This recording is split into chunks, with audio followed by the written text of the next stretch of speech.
This is the name of the soprano sax. It's a Chinese. They decided to go with Slade. And it says designed by USA. Well, who is USA? Or designed in USA? Or, something like that, but by is a weird name. Alright, the main thing is that I gotta give the Classic 30 a good cabinet for a monster speaker it has. It has a 200 watt RMS EVM 12L speaker in it, lead speaker for guitar.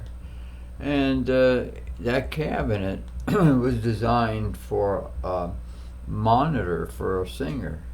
I took the horn out and sealed it because I like infinite baffle. I like that real instantaneous, punchy sound. And I notice it's choking the speaker. I'm not getting the most out of that Classic 30 because I used to have it in a cabinet like the PV. In fact, it was in that PV cabinet over there. I just I needed a cabinet because I had the little Sheffield on the Katana and it was going to blow it because the Katana is so powerful. That's only a 75 watt speaker, and it's meant for texture and for amps like that, like the Prowler, which is 45 watts. See, so I have designed cabinets before. This is approximately 1.85. It's not a 2 cubic foot, and it's bigger than a 1.5 cubic foot. I see a lot of lines moving around, but that might be my vision. I'm trying to get a good aim for it, so you can see what it is that I'm designing. I think I got it, huh? Now the paper is centered, but the design itself is what I want to center. It's meant for one 12-inch speaker. It should handle, if I use 3/4 inch plywood, it should handle birch or something like that. A 12-inch powerful speaker like that. EVM. It's made by EV Electro Voice. They make heavy duty stuff. And so that's my my desire is to get the Classic 30 to sound the way it has sounded at the coffee shops and Lake Mary Mall, Lake Mary Pub, and places like that we have played at in Florida. I bought the Classic 30 in Florida. The Prowler, I bought it in Pennsylvania. So, but I know, judging by what it sounded like on different 4 tracks, on recordings from different people, and it's awesome when it's done right. When that speaker, same speaker, EVM 12L guitar speaker, was in that cabinet, a PV cabinet, which is approximately 1.6 cubic foot internal volume. If you see an infinite baffle cabinet, you still have to give it some room because it doesn't has no ports. It's not open back. It's tight and instantaneous. When a pick attack is right there. All right, so that's that. I decided to go with that, and I have started getting the materials. I want to brace it throughout. It'll probably be screwed and glued and all that good stuff.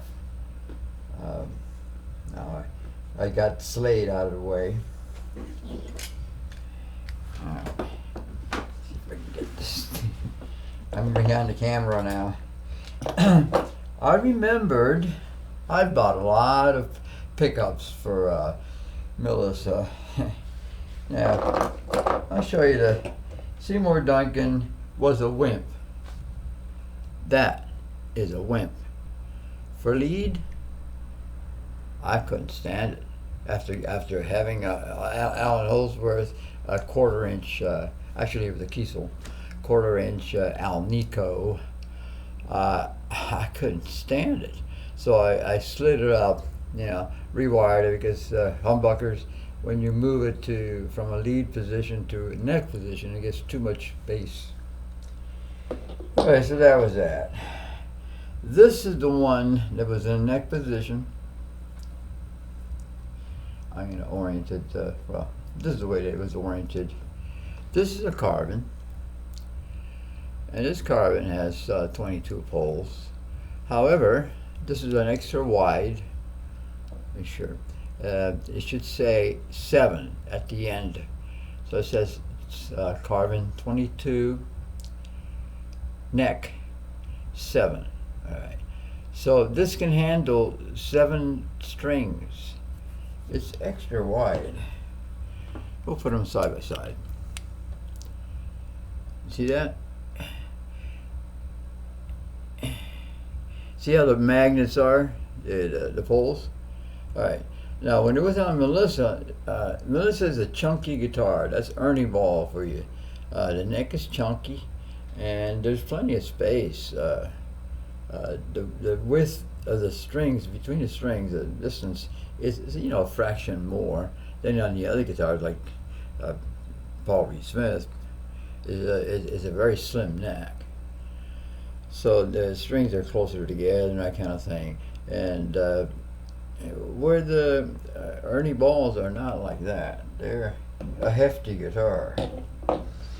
So I remembered the other day that I had purchased for $135 or so a vintage, raw vintage, it says handcrafted in California, USA. See that? And it says raw. So I'm going to experiment with this. This is a humbucker, but when I use it for lead, Melisa sounded like a Telecaster, and I hate Telecasters. I hate the ashtray setup. I hate treble that much, where it pokes your eardrums out with needles and knives and nails driven through it. And, I just don't like them. I like a beefy sound, a sustainy sound, more like Mahogany Rush, Frank Marino, a thicker sound. And I was used to that with the Alan Holdsworth type pickups. So this is an experiment. Since the Chinese Alnico, I might as well get the Chinese Alnico.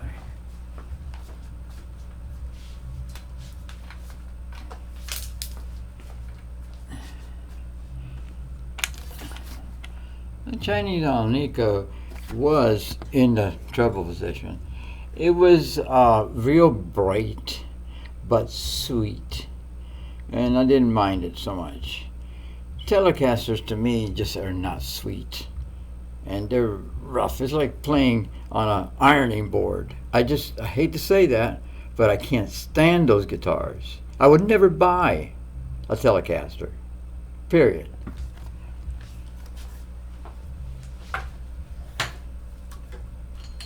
All right, so the same idea of taking bright sounding, when I had this raw vintage on Melisa, I couldn't stand it. It was just like playing a Telecaster.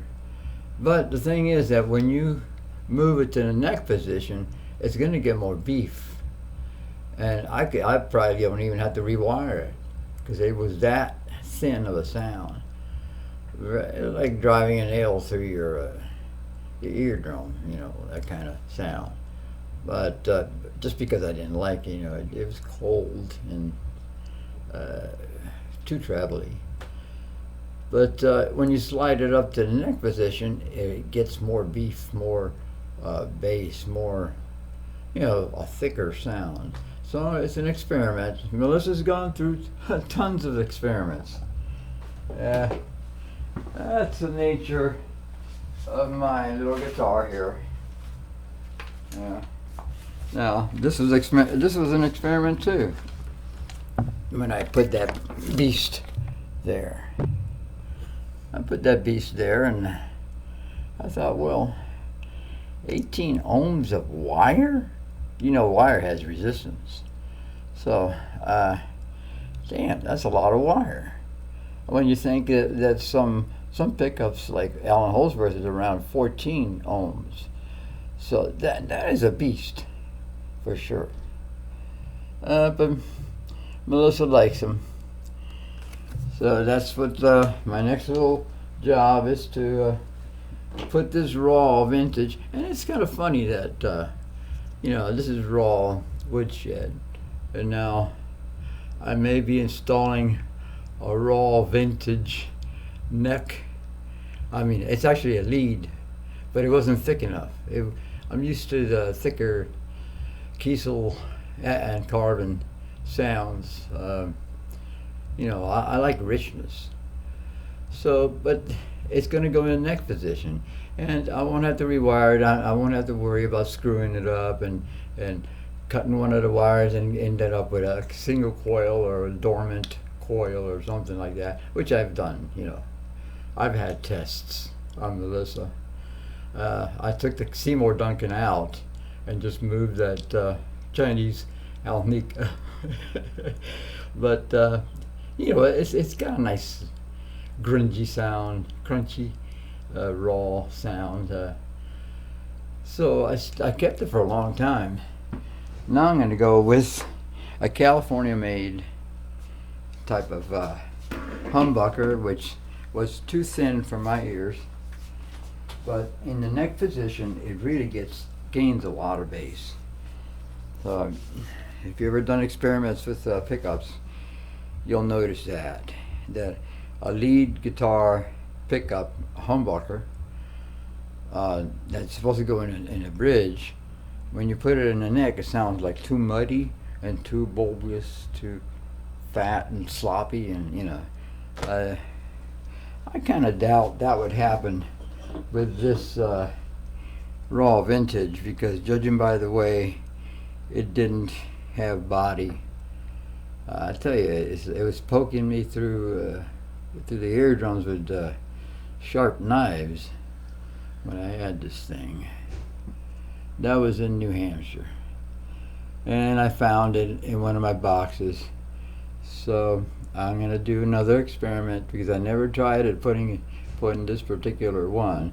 But this is raw, 5 years of curing Alnico. So it is pure Alnico, California style. So anyway, that's the latest news. That's going to take me a while to get that installed, I think.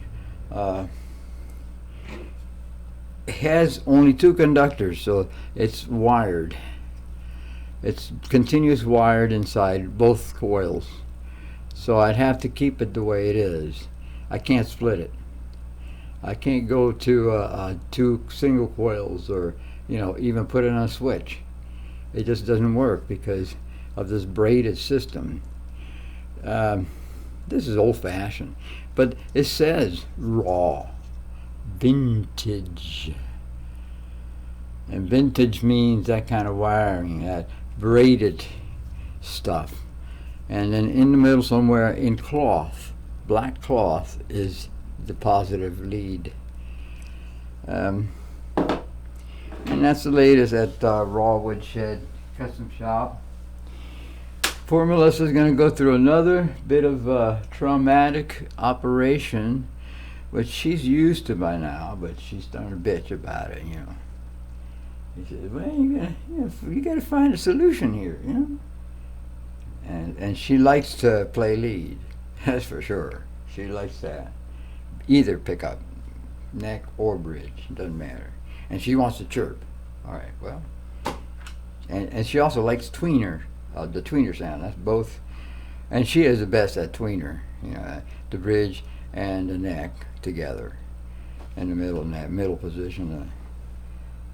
All right. Well, I guess that's all I have to say. Covered the saxophone, Slade, and covered my plans for the cabinet. I've already started getting the wood together and all that. Next, I'll be getting the screws, the glue, all that kind of stuff. I have to research the glue because Gorilla Glue, although it's very strong, it expands, and I don't want it to expand like that.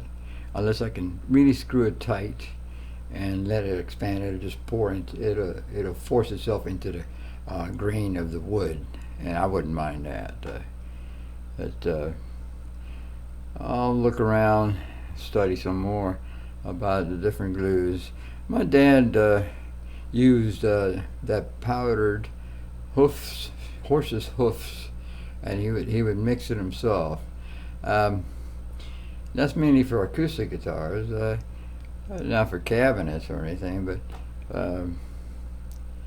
I have to check something out on that.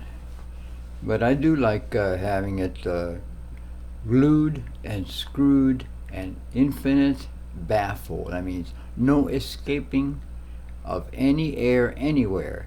The speaker has to emanate. It's basically piston actions like that. Very directional. That's what an open back cabinet does. It's free to skirt forward linearly, right?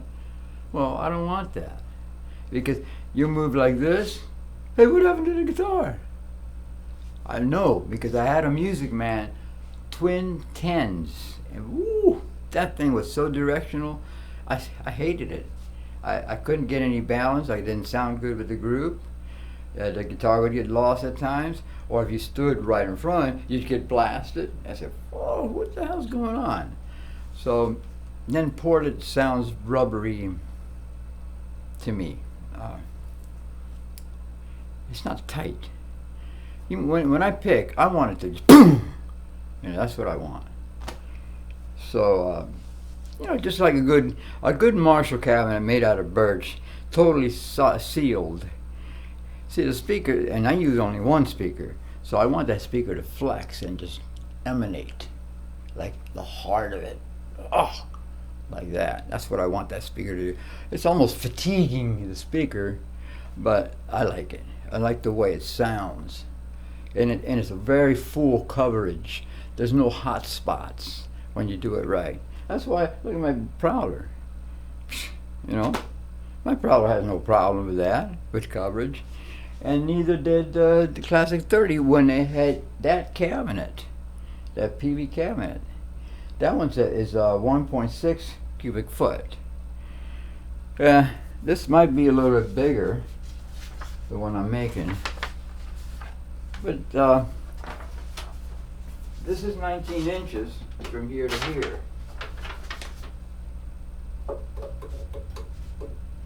So 19 inches by 16 slanted back. And that's why you see this. That's why you see that. Where it's 9 inches up here and 10.5 at the bottom. It's maybe too much for some people, but I want to you see it's going to be on the floor.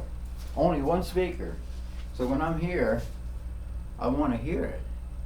I want to hear treble content. What happens to speakers that are straight, flush, they you can't hear them. All that sound just blows right past you underneath your legs. I don't want that. If you look at my PV Prowler cabinet, I actually put feet in the front that are, big, and in the back I just left it the way it was. So it's actually leaned back, and that way when you're putting it in front, this is only one speaker, then you get some of that treble content, which is what you're here you hear, you want to pick up the treble, so it gives you definition when you're playing. I don't want it to sound rubbery. I don't want it to sound muddy, or what happened to the, that distinct sound, pick attack and all that. I want it all, because Melisa can put it out. So I'm gonna capture all that. Anyway, I guess I've jabbed too much. Just keep talking on, but that's my nature. I get into detail, and I love projects. Now I have 3 more. But I like to keep busy. So, well, God bless all you guys, and keep on keeping on, as they say, with your goals, your ambitions, because chances are that you were designed to get them done by God Almighty. Okay, God bless.